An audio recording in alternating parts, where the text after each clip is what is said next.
Just want to ask a question. As a Oneness Pentecostal, I've heard it said, and recently it started bothering me, and so I just want to see what you think. Give me your comments and thoughts. We often say God is not three persons, but three manifestations. Have we really thought that through? I wonder. First of all, he's more than three, and sometimes we'll make that designation.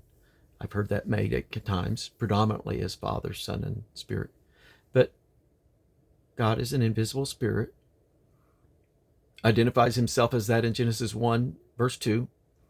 Jesus makes one of the clearest doctrinal statements. In fact, it shows in the lack of distinction between Spirit and Father and God, that it's all one, and those terms are interchangeably used in John chapter 4, verses 20 to 24, speaking of worshiping the Father.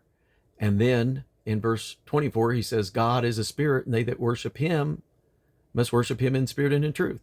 And so no distinctions made, and those terms are all interchangeable. Father is the relationship of the divine substance, which is spirit. And Father is that relationship to all creation and everything that he made, because he made it all.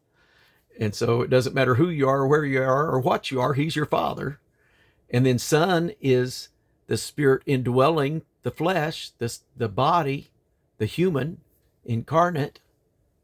And so it's one spirit that's, and to say seen in three forms, no. The form didn't change. We see the flesh of Jesus Christ. That was God manifest in the flesh, 1 Timothy 3:16.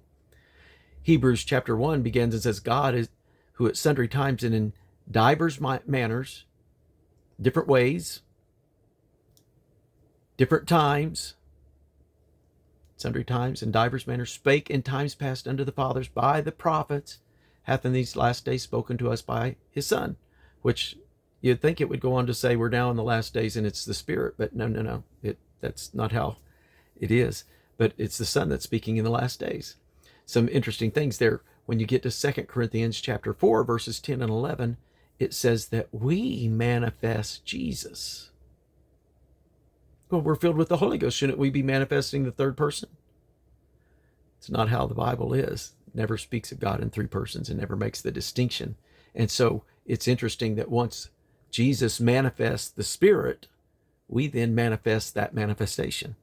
And so to say three manifestations, Father, Son, and Holy Ghost, I question whether that's really as biblical as we want it to be, and wonder if we don't need to rethink that.